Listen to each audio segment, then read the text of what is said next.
You're listening to the Co-Creator Network. When you change the way you look at things, the things you look at change.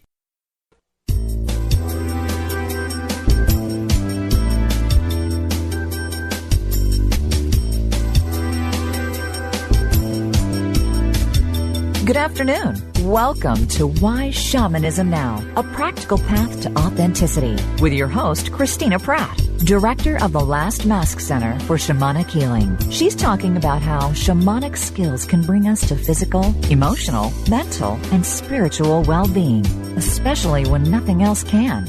Now, here's your host, Christina Pratt. Welcome, everyone, to Why Shamanism Now. This is your host, Christina Pratt. And as we begin here today, I'd like to call in the spirits. First, I'd like to call out to the ancestors, to those who bring all that is good and true and beautiful into our ancestral lines, to those who are speaking here today, those who are listening, those who might call in, anyone who has any contact at all with this program here today. It is your ancestors that we are calling in as well. We call out to those who have gone before us that we might learn from those who have gone before us and to go forward in a way that is new and different and perhaps brings healing not only to ourselves but to others and perhaps, if we were truly wise, to all living things. So we call out to these ancestors that dream might become our reality. We ask them to gather around us here today and hold us well. And in the center of this circle of the ancestors, we reach down and call out to that essential ancestor, the earth. We call out to the earth to connect each one of us, that we know that we are one with all living things, not just humans, not just those people that we like, but those things that aren't exactly people. So we call out to all living things here on earth, and we ask that we in our hearts might connect with them and that we might learn from the earth how to do so. So we call out to the earth and we give thanks to her for the wonder of this dreaming of this place. Thanks for connection and interconnection. Thanks for groundedness and a place to belong. Thanks for a sense of family. May we extend that sense today beyond the bloodlines, along the heart lines to connect with all things. We reach up from this place, connected to all things here on earth, grounded into the center of that beautiful being, and we reach up to the sky, reaching all the way to the center of the sky, to the highest power of the universe, and by whatever name you call that power, call it down. Call it into our circle here today that we might be blessed, that we might receive protection, guidance, generosity, and the benevolence of our universe. So we draw the sky down and let it meet within us with the earth. We let that connection of earth and sky brew within us. We call out, each one of us, call out to your heart. May the energy of the heart be present with us here today. May it be the thing that mediates our power and our expression in the world. And we call out to the heart as that place that has that special magic, that ability to draw the powerful passions of the belly up, the clarity and the wisdom of the mind down, and to merge these two in a way that we cleverly and creatively discover why we are here, the true nature of our soul's purpose, and how we might live that in this day. So with the energies of the heart, the earth, the sky, and the ancestors around us called in, we give thanks for these proceedings. May they go forward in a way that is good for all living things. We give thanks to those who donate to the show from Last Mask Community and those listeners who have discovered the donate button on the whyshamanismnow.com website and have begun to donate generously. Thank you all. Every dollar goes directly to keeping the show on the internet airwaves, and I thank you all profoundly for making the show possible today. We give special thanks to Linda, Howard, and Elsa for their recent donations. And without further ado, we now give thanks to Stephen Bear, who is our guest today. Welcome, Stephen. Well, thank you. That was a beautiful invocation. I am really happy to be here. Well, we are just absolutely delighted. We are still putting our little initiation series on hold for a few topics these last couple of weeks, but this one is really exciting, and it's just so much fun because I feel like talking about plant medicines means we get to poke sticks in hornets' nests today, and that's just so much fun. That's certainly true. People do tend to have very strong feelings one way or the other. So we're getting our little pokey sticks ready. All right. While we're doing that, those of you who are listening, I want you to know that Stephen's beautiful book, Singing to the Plants, is available thanks to the University of New Mexico Press. And it seems to me the best way to get a hold of all of this is simply to go to www.singingtotheplants.com. And there you can find Stephen, you can find his blog, you can find a whole bunch of other great articles, and you can get the book, right? Or at least true. link to get the book. And yes, and if you would like to wander around the blog and leave comments, that would be terrific. So everybody, singingtotheplants.com. By the way, I have to say again, it is a beautiful title for the book, and would be a great title for our show today, which is about working with plant medicine. So everybody, feel free to download Stephen's show from April, where we talked about the book and about his vast life experiences. I'm laughing because it's just a good story. But anyway, please feel free to download that podcast. We're not going to go back over that ground because we want to go forward and talk about the use of plant medicines in shamanism, in the past, in the present, trials and tribulations of that. I don't know. We'll see where we go with that. All right. Yes. Yay. So before we go any further, we should probably, I don't know, we probably have to clarify legalities or something like that. And the first thing I thought we would do is applaud the recent Santo Daime decisions. Mm-hmm. In the state of Oregon, a federal court has held that Santo Daime, like União do Vegetal before it, is permitted under the Religious Freedom Restoration Act, the federal law, to use ayahuasca as a sacrament in its church ceremonies. And so this is very similar to the Native American Church and their winning the right to use their peyote. Is that yes, correct? There were really two precedents the court looked at. One was the use of peyote in the Native American Church, and the other was the Supreme Court ruling on the UDV, another Brazilian new religious movement that uses ayahuasca as a sacrament, where a unanimous Supreme Court said that under RFRA, under the Religious Freedom Restoration Act, the UDV was allowed to use ayahuasca. Now, as far as I know right now, the ruling for Santo Daime applies only within the Federal District of Oregon. And I am not quite sure what its appellate status is right now, whether the U.S. has appealed it to the circuit court or not. But as of right now, Santo Daime can use ayahuasca in its ceremonies in the state of Oregon. Interesting. I'm just sitting here musing about how much the spirits of the old-growth rainforests had to do with making that happen here in the state. Now, people should be aware. I think it's really important for people to understand that these rulings apply only to the UDV nationally because it was a U.S. Supreme Court decision, and locally in Oregon to Santo Daime.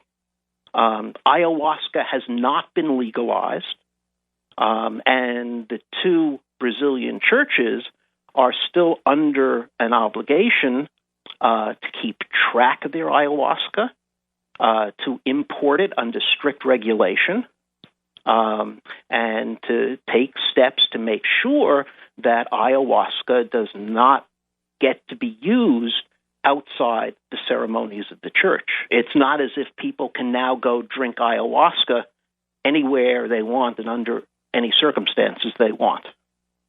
So basically, probably the simplest way to say this and be responsible for today is everything we're talking about today remains illegal in the United States unless you already know, because you're a member of a church that gets to use it, that you get to use it. Everything is a big word. For example, in the Upper Amazon, tobacco is used as a hallucinogen.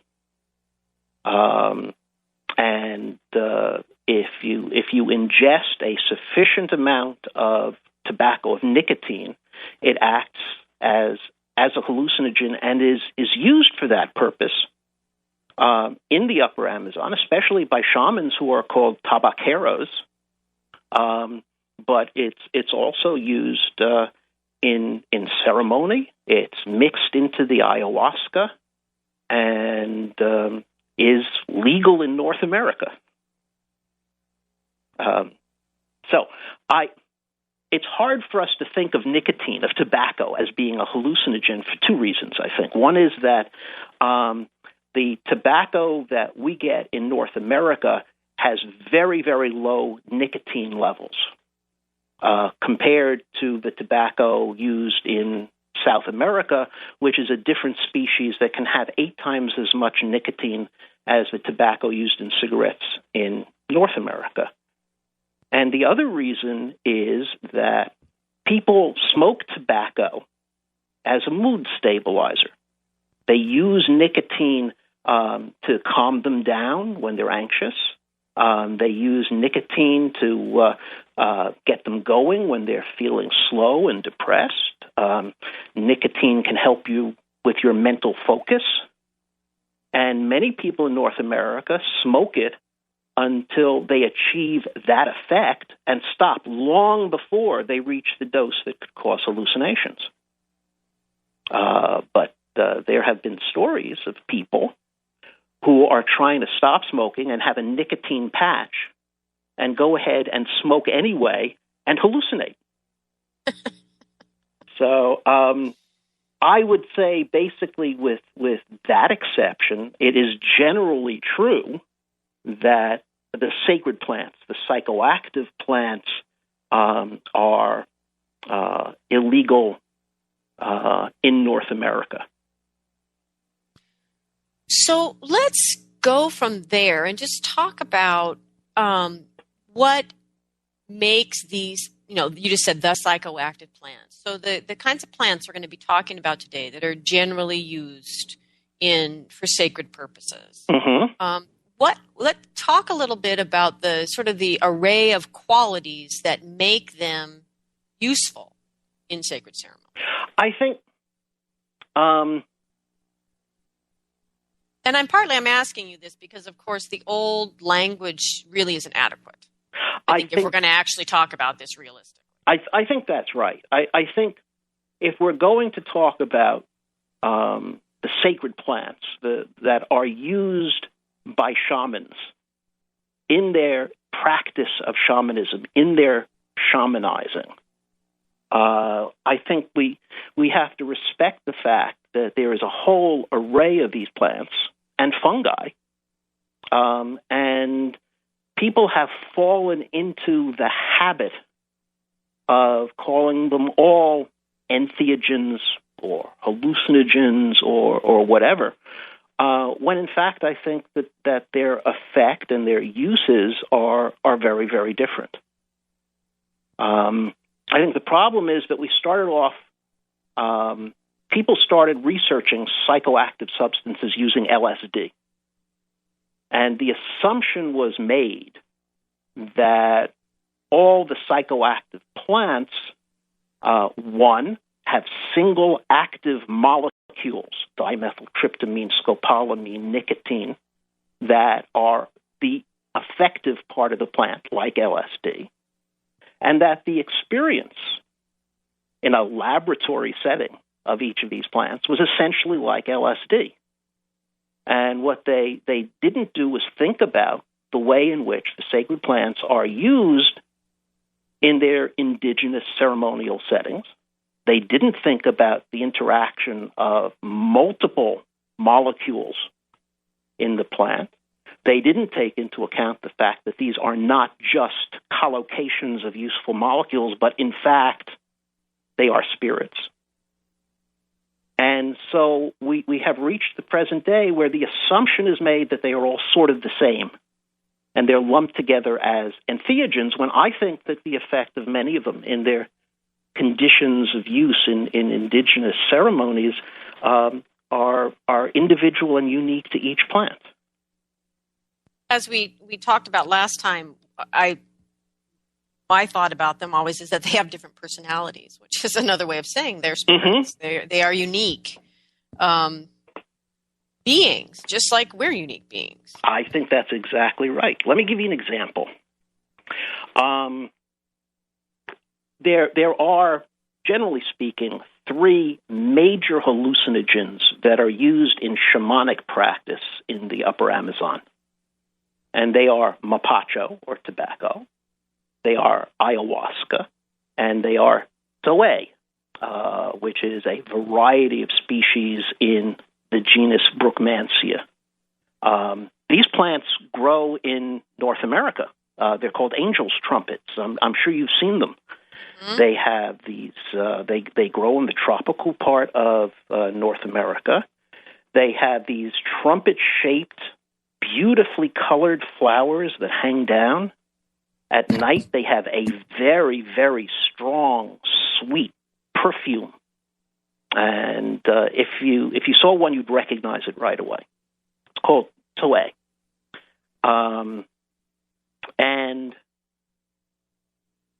toé is very, very rich in scopolamine, just as ayahuasca, the ayahuasca drink, is very, very rich in dimethyltryptamine. But the effects, even though they are both hallucinogens and create hallucinations, picture that word in quotation marks, they produce hallucinations, their effect is very different. Toé produces powerful, paranoid, frightening, and generally very unpleasant hallucinations. Whereas ayahuasca, although it can produce unpleasant hallucinations, does not have that aura of powerful, paranoid, terrifying kind of vision that ayahuasca can produce. So we have two hallucinogens, both sacred plants, but ayahuasca is the goddess, is the mother, the teaching plant, who shows you things that you have never seen and shows you something about the real nature of the world. And you have toé, which will show you things, but things that will scare you and things that will terrify you and things that will make you call on your deepest reserves of courage. You know, this reminds me when I'm teaching classes about shamanism in general, not necessarily the plants, I start out talking about how human beings are designed to enter this huge range of altered states, and that to simply say, oh, this is like meditation, is utterly missing the point, frankly, of meditation and shamanic journeying. That, I mean, if you think just about Buddhist meditation and all of the different practices to meet all of these, to reach all of these subtly different, altered states that you reach through these meditations, they're all different. They're all, precise and subtly different. And it is one of those things that I find a little frustrating when we talk about altered states, that desire to just lump them all together instead of that desire to experience the diversity. Mm-hmm. And so, and it's partly why, you're the guest we have on the show today to talk about this, is because you do get that they are spirits and that they are diverse, and, you're able to articulate that really well. And I think that that's something I would hope for people to come to understand at this time when, the shadow side of the incredible diversity of the time we live in is this normalizing that's going on. Mm-hmm. That dumbs things down, particularly those things spiritual and challenging and potentially transformative. And so as we go forward, I hope that people really listen for this aspect as we talk about these plants and how they have served and do serve our own transformational process, that we're talking about, as you said, teachers, and they have different lessons. I think that's exactly right. I think it is disrespectful, I think, to go to commune with, to form a relationship with a sacred plant and assume that you know what it's going to teach you. Mm-hmm. It will teach you what the plant thinks you need, and it will teach you in its own time and in its own way. So I think that's exactly right. I think we have to understand, too, I think, that all of these plants are embedded in an entire pharmacopoeia of healing plants. And, for example, because it's interesting and it's trendy, there's been a lot of focus on ayahuasca, and there should be, because it is a fascinating and profound teaching plant spirit. But it's part of a whole array of herbal remedies that are part of the practice of the mestizo shaman in the Upper Amazon, who combines the functions of shaman and herbalist in a way in which these functions are separated among other indigenous people in the Upper Amazon and are separated in shamanic cultures around the world. Yeah, that merging in that particular area of the world, you can't really be a shaman and not be an herbalist in that area.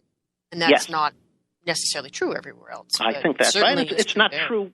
It's not true for many of the indigenous people in that area, where the function of being an herbalist is separate from the function of being a shaman.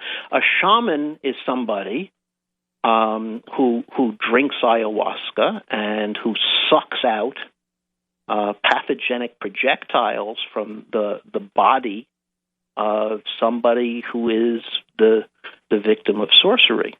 And often among indigenous people in the Upper Amazon, the function of prescribing herbal remedies is separate from that function. As a matter of fact, the herbal remedies may have been tried and failed before people go to the shaman.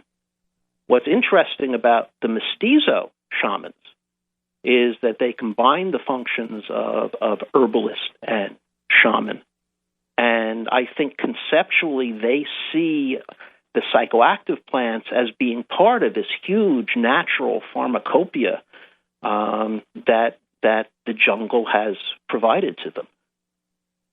Well, and I think that, being, North Americans, particularly Americans, that whole movement in our culture towards, surprise me, interest me, entertain me, let me go have some more spiritual consumerism on a groovy eco tour kind of energy tends to focus in on a particular aspect of plants, where these people, as you said, are seeing this literally whole jungle, this whole system, and these plants are all equally valuable, because if you don't need visions, but you actually need, healing, physical healing on your body, you sure don't want to be taken, you want the plant that'll do the job. That's exactly right. And when you are being trained to be a shaman, I think we talked about this last time, you undergo la dieta, the diet, which means that you go and live in solitude in the jungle, and you give up at least salt and sugar and sex.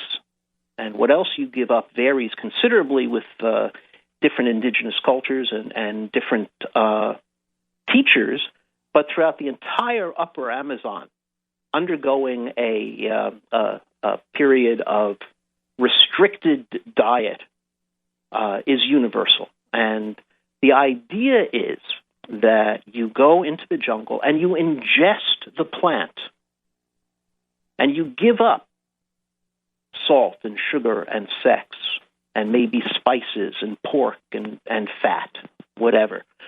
And you commune with the plant. You take the plant into your body. You let the plant teach you from within. You suffer on behalf of the plant. You show the plant that you are worthy of its love. And you learn about the plant from the plant itself. The plant teaches you its song. And this can occur in little flashes. The melody may come first. The words may come first. The song may appear in a dream. The song may appear as an irresistible impulse to sing. But what you are doing is forming an intimate relationship with the plant, which means that built into the system is your ability to see each plant as an individual, to relate to that plant as being different from other plants. Because, in case people aren't following you, because you would do this process plant by plant by plant. Absolutely right. Learn about each plant individually. That's right. And what makes a shaman in that area of the world, among the mestizos, is this immense plant knowledge, that you know the song of the plant, you know how to summon the plant, that you have established a personal relationship of confianza with the plant, you formed a relationship of mutuality, you formed a relationship of trust, of awe, even of love with this plant. And that includes the psychoactive plants. But I think the question you've raised about the individuality of the plants, recognizing the individual personality of every plant is part of the system of la dieta, of dieting with the plant. The plants teach you from within as you undergo suffering and deprivation in order to win the love of that plant spirit. There's a element in this that I hear, just because this is part of what I see in my own practice, is that, you know, the spirits, be they plants, be they your ancestors, be they whatever, are waiting to see where you are and if you're ready and if you're clear. Mm-hmm. And you know, I always have these students that go, well, if my helping spirit's, you know, worth its weight in gold, it should know my question. It's like, well, actually, they're waiting to see if you know your question. You know? I that's very well put, yes. And so that's what these plants are really waiting. What's also interesting about this, we've sort of merged in here to talking about traditional work with the ayahuasca for the shaman. Now, mm-hmm. The other thing about this is that, I forgot what I was going to say. Oh, I forgot. Sorry. It'll come back. Wait until you're my age. Oh, I remember. Is that, okay. You know, thing is, okay, so you're a new budding shaman. You don't go and just have your teacher hand down their knowledge with the plants. You diet as well. Each new shaman is reestablishing their own original relationship directly with the spirit of the plant, mm-hmm. or they're not a shaman. I think that's exactly right. And this relationship with the plant is, in a way, a model for your relationship with both human persons and other than human persons, in addition to the plants. The ideal is to have a relationship of confianza, of mutuality, of trust, of mutual dependence, of generosity. And that's the relationship you want to establish with each plant that is part of your shamanic practice. And whenever I talk about this, I always notice contemporary people rolling their eyes at that part. Well, you know, I should add to this too that people who teach and practice shamanism in North America, North Americans who teach and practice shamanism, are, I think, often guilty of, what can we call it, animalism. When people come to you to get teaching from you, they will ask you to help them get their power, what? Animal. Animal, yeah. How many of them come to you and say, I want to find my plant? Mm-hmm. And yet, while animals play a very important role in Upper Amazonian shamanism, in mestizo shamanism in the Upper Amazon, and you have all of these animal protectors. Your protectors are also plants, especially the spiny palms from which darts are made. But your primary relationship, your primary healing source are the plants, not the animals. Okay. So there is a kind of animalism, speciesism involved. Well, and also that sort of assumption. It's like, yeah, well, all that interconnectedness and everything, but we're not there anymore, so I'm going to ignore that part. And this is where everyone's shamanic practices stop growing, and they can journey all they want, but until we understand that it is those interconnected relationships that we must develop, and those love-based relationships, and obviously we're not talking about romantic human love, but we're talking about that quality of relationship that you described, because that is the only way to actually live consciously with our understanding that everything is connected and we're all one. And that's not like a kumbaya thing. That's a terrifying thought, that we're all connected and we're all one. Well, the only way I can really do that then is to develop that quality of relationship. As you said, the plants are teaching us the quality of relationship we need to have with everything. It's a very complex relationship in the upper Amazon. Very hard, and it is love. It's just not simplistic. And yes, and it's there is a dark side. We talked a lot about the dark side during our last conversation. There is a dark side. A shaman can suddenly find that the spirits with whom he has formed this relationship have disappeared, have abandoned him. And he is left, as one person put it, like a drunkard, pathetic, without the spirits anymore. This relationship must be maintained. It must be nurtured. I was told over and over again that the plants are muy celosa. They're very jealous. and my plant teacher, Doña Maria, and my maestro ayahuasquero, Don Roberto, kept telling me that this jealousy is a very sexual jealousy. The plants do not like the smell of semen, of menstrual blood, or of human sexual intercourse. One of the reasons why you give up sex during La Dieta is because the plant spirits demand your fidelity. This is a very complex, profound relationship between human and plant that operates on many levels simultaneously. And like I said, it has a dark side. If you break La Dieta, you can be punished by the spirit of the plant you were dieting with. So, and I think this is generally there's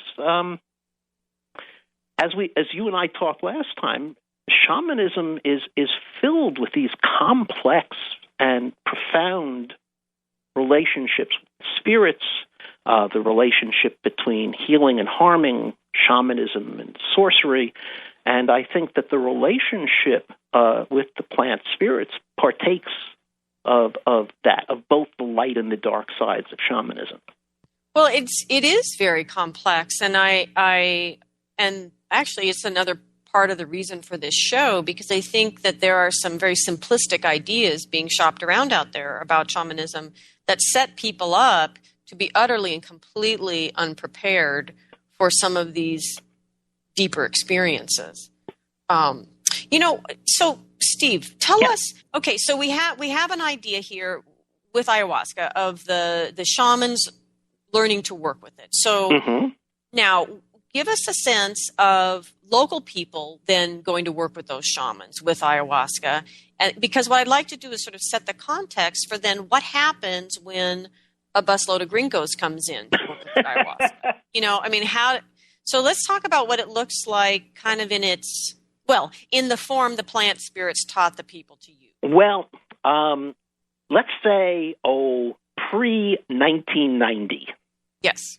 I don't like to use the word traditional to talk about shamanism in the upper Amazon and mestizo shamanism in particular, because there has never been a traditional mestizo shamanism. It's been voraciously eclectic from the very beginning. From its origins, it combined folk Catholicism and indigenous shamanism, and a generation ago, they incorporated ideas of radio waves and flashlights, and now they incorporate ideas of laser beams and intergalactic travel.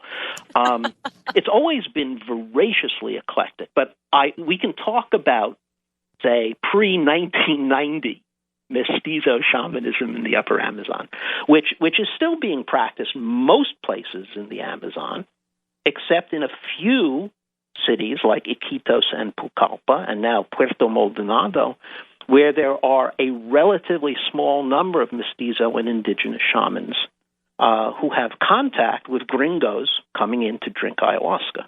So pre-1990, I think, one way to think about ayahuasca is that it was an information-giving plant.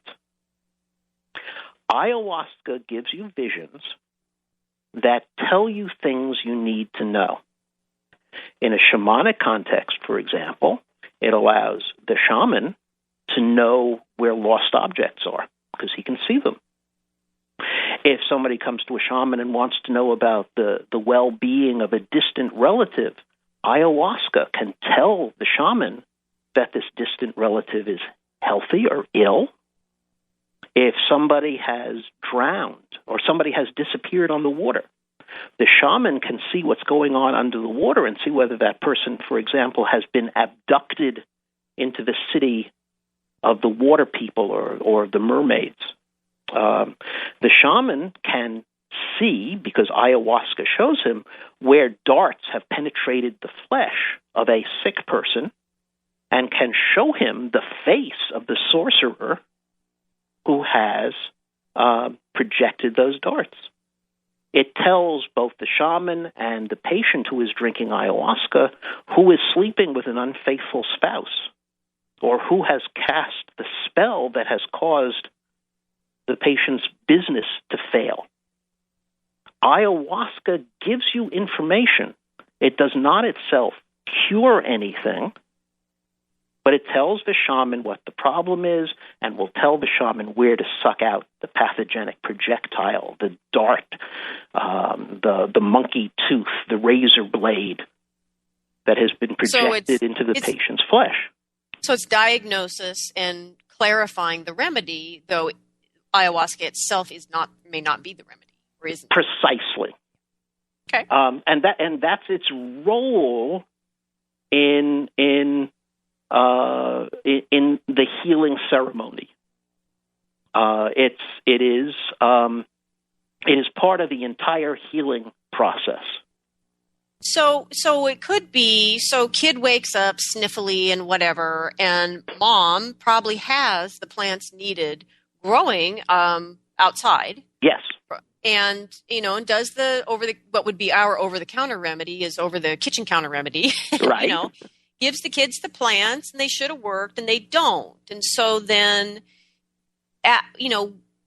there's a certain level at which the adult says, we probably need to take this to the shaman to find out what's really going on. Right. And so that's like a everyday, ordinary way a mom might say, got to go talk to the shaman. Is that? That's right. And, okay. and it's interesting. Although the shamans say that they have learned the plant medicine from the plants themselves, they are tapping into a broad current of folk knowledge about the medicinal use of plants. Mm-hmm. And they use plants in very much the same way that mom would use plants. And it's that their knowledge is broader and more profound, but it is still part of the folk herbal culture in which these shamans live and work. Okay. So now Busload de Gringos pulls up today. and the gringos come in with a whole set of concepts about the nature of human suffering, the nature of illness, and what you do in order to alleviate human suffering. And they come in and they think in terms of popular New Age concepts. They think in terms of popular Freudian psychology. And they come in and they hear about ayahuasca. And they analogize ayahuasca to the kinds of insight-producing entheogens that they're used to using or have heard about. Things like LSD, things like psilocybin mushrooms. So they come in and they take this concept of ayahuasca being an information-giving plant, a teaching plant, and dress it in the clothes of modern New Age thinking and popular psychology, that we suffer from inner wounds from our childhood, and that somehow ayahuasca will heal these wounds. And if you try to tease out and articulate the conceptual basis for this, it is a kind of popular Freudianism. Ayahuasca will show you where the wound came from. You will react to it. You will have an abreaction. You will get very emotional, and somehow this will heal you. Now, this is not dissimilar from the way ayahuasca is in fact used to heal in the Upper Amazon, because the Upper Amazonian concept of what constitutes a disease is very much broader than our own idea of what constitutes a disease. Malaise, accidia, depression, an unfaithful spouse, an inability to have children, a failing business, all of these are lumped together within the general concept of disease in the Upper Amazon. So the gringos are not entirely wrong, but I think they're dressing it in clothes that conceal the real shape of what's going on. And I think that they are impatient. And they think of it in terms of a transformative experience, an epiphany, an insight. And yet I am not at all sure that ayahuasca or the other healing plants actually work that way. Well, this is a little bit out of context. I took it off one of your blogs, but I think it fits here where you're saying that, perhaps these spirits is not a psychotherapist, but a teacher leading to where it intends, not to some sort of enlightenment, not to self-improvement, not to community volunteer work, but into the dark and luminous realms of the spirits. Mm-hmm. Damn, so it did seems I say if that? the person can find healing from the dark and luminous realms of the spirit, because there may be a level of insight beyond what the person's even programmed to think they even want. There may be a feeling of a spontaneous healing, but yes. I was just going to say, but it's because, it's just not usually what people ask for. I think that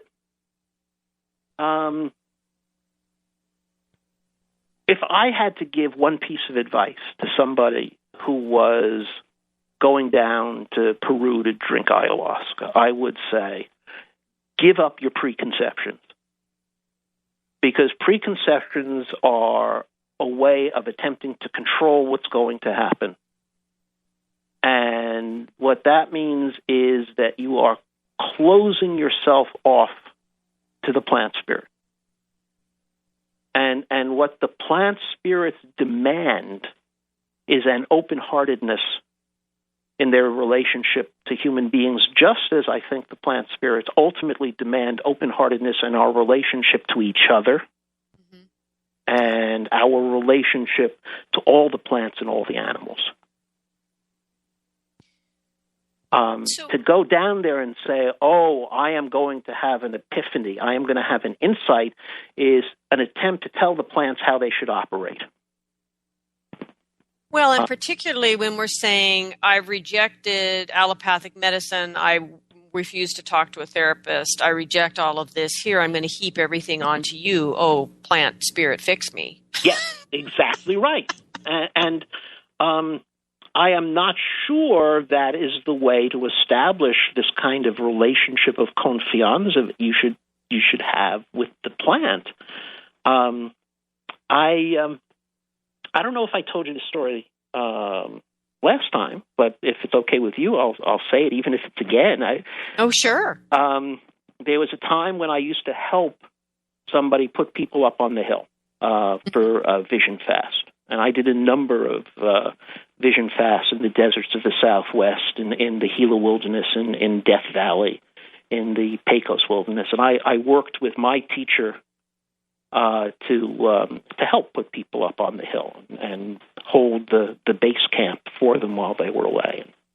Many of them came in wanting exactly this kind of experience we're talking about with ayahuasca. They wanted a transformation. They wanted an epiphany. They wanted an insight because they were mostly middle class, white, college-educated people, and of course, personal transformation in that culture comes from some kind of cognitive insight, and this is what they wanted.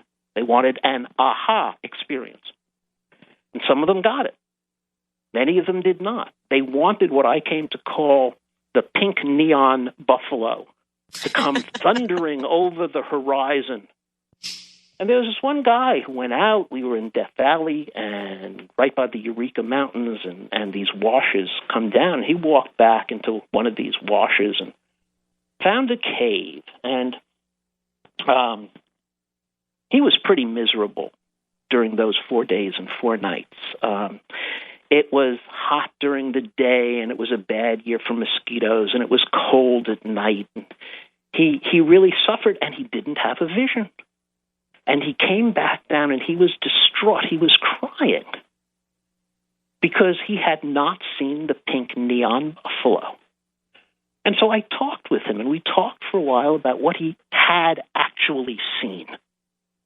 And bats at one time had lived in this cave because there was guano in a certain area of the cave. He had seen ravens circling in the sky. He had seen a lizard doing those lizard push-ups under a creosote bush. And as we talked, it became clear to both of us that the spirits had been talking to him the whole time. Mm-hmm. And he hadn't been listening. Yeah. Because he wanted the pink neon buffalo to come thundering over the horizon, and he was looking for that, and he didn't see the ravens, and he didn't see the lizard.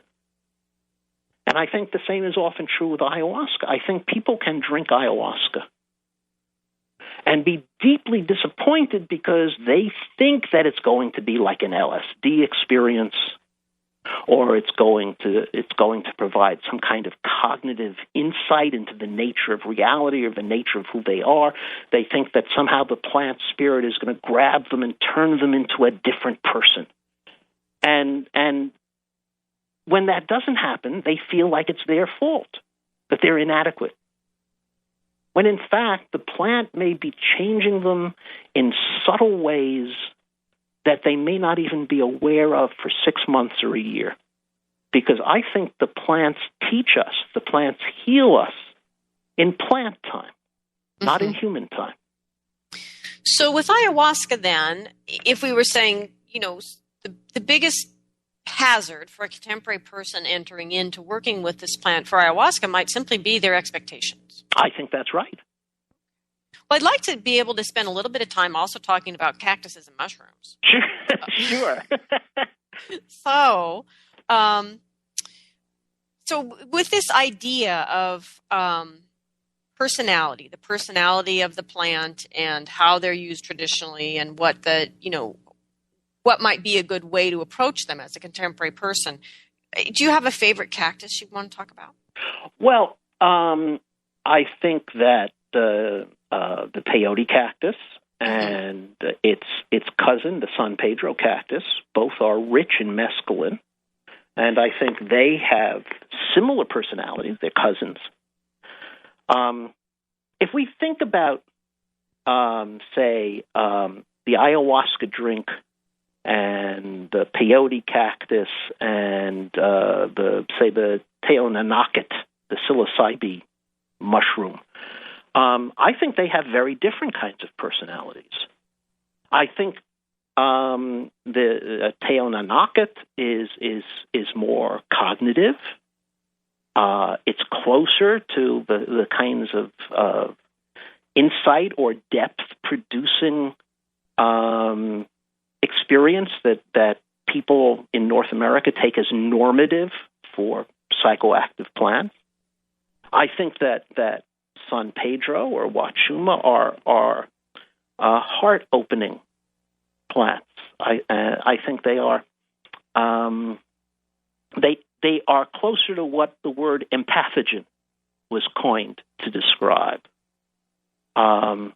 And I think ayahuasca is a hallucinogen. It creates visions, real, present, three-dimensional, interactive persons and things that are embedded in an explorable space. And I think this picture gets complicated by the fact that there is overlap in their effects. The beginning visual changes in ayahuasca can be similar to the beginning visual changes in peyote. And, of course, people's reports of what they experience, the conceptual tools that they use to understand their own experience, can have a profound effect on how they report what they've experienced. But I think that say, taking just these three, 2 plants and 1 fungus, I think that they have very different kinds of personalities. And whether these are connected in any way to their chemical structure, to the fact that ayahuasca has dimethyltryptamine and that peyote has mescaline and Teonanacet has psilocybin, there may or may not turn out to be a connection between the chemical structure and their effect. Well, there's a listener who was actually asking me to talk more about something I said in the last time we were talking, just about how plants being the top of the consciousness food chain. But I think that part of, we're really speaking to it in a way, and generally in this show, is that not only are each of these plants that are used as the sort of the sacred plant medicines have different personalities and offer different experiences, but all of the plants hold these different medicines. There's one thing that most people don't know is that these, whatever we want to call it, empathic, entheogen, hallucinogenic, these particular qualities we're talking about are in very few families within the plant and fungi world. They're not dispersed throughout all the different plant species. They're in families. Mm-hmm. And, I find that interesting. And other qualities that we need are sort of the wisdoms held in the other plant families. And frankly, for a human being to survive on the planet, we need all the wisdoms of all the plant families. And that's frankly the only way we've made it this far. I think that's right. I didn't mean to get up on that soapbox. No, but, I agree with you completely. I think the plants love us. And I don't know why, because we certainly haven't done anything lately to deserve it. But I think they love us. And they want us to be like we were. They want us to be real human beings again. They want us to live in right relationship with each other. They want us to live in right relationship with them. They want it to be like the mythic time when plants and animals and humans all spoke the same language. Mm-hmm. Now, I don't think we're ever going to be able to go back to that. And I think probably the plants know that, but they like our music. They have this kind of strange fondness for us, which is difficult for me to explain. But I think they want us to be human beings. What was that? They want us to be human beings. And we have forgotten how. I think they like us because we're funny. I think that's exactly right. I think they find us funny. And every once in a while we innovate magnificently. I think that's part of it. I really think they like music, and we are one of their best sources of music. And Gary Snyder, the poet, once described human beings as, in the context of the natural world, he differentiated human beings as being sexy primate clowns. Mm-hmm. And I think that's exactly right. I think that's in a way how we fit into the natural world. And I think they do find us funny. I think they like our music. I think they want to be friends with us. And they want us.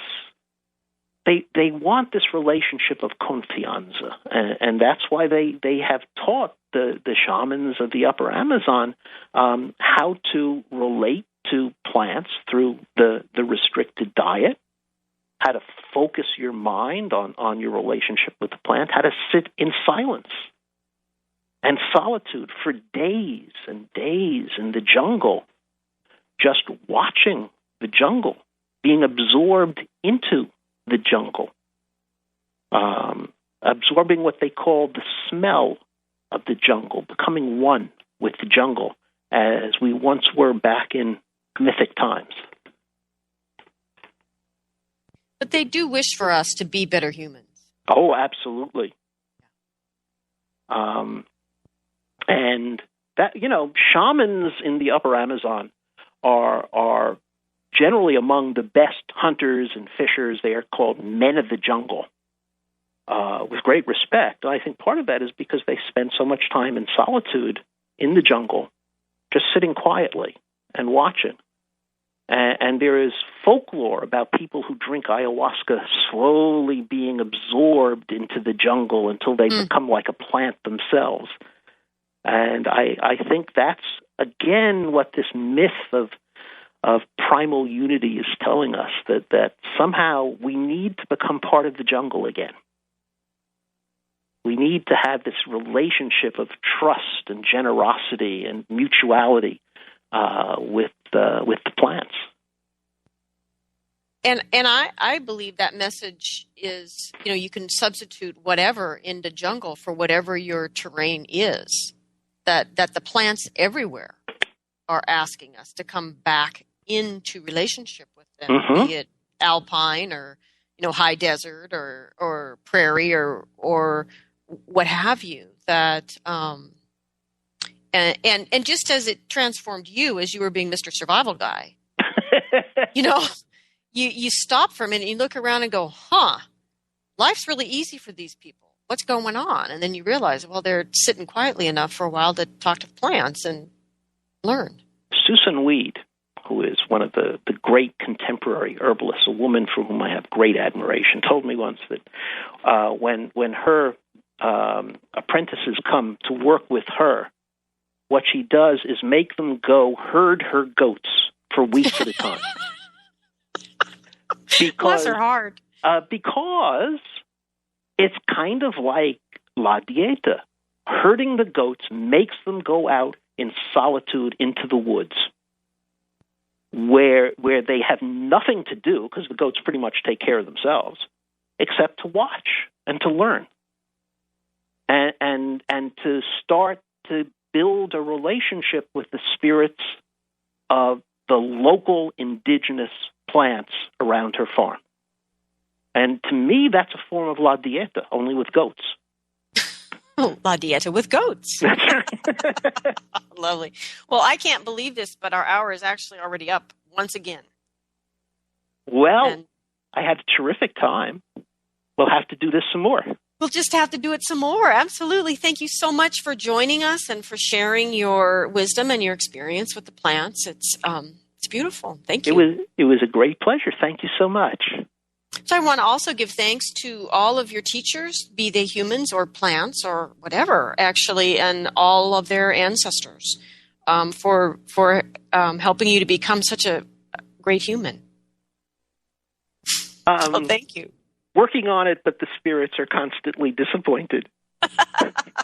So we give thanks to the earth below and the sky above, to the ancestors who stand around us and the heart that unites us all. I thank you all for listening here today. If you would like to make comments, I'm sure that you can find a blog somewhere on Steve's extensive and beautiful website, singingtotheplants.com, to make them. You're welcome to send them to me as well. Thank you all for joining us today. Thank you again, Steve.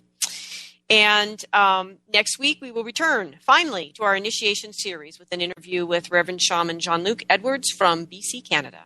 I hope you all will join us next week and have a great week. Go find a beautiful tree and start to create a relationship of the heart with it and see what happens.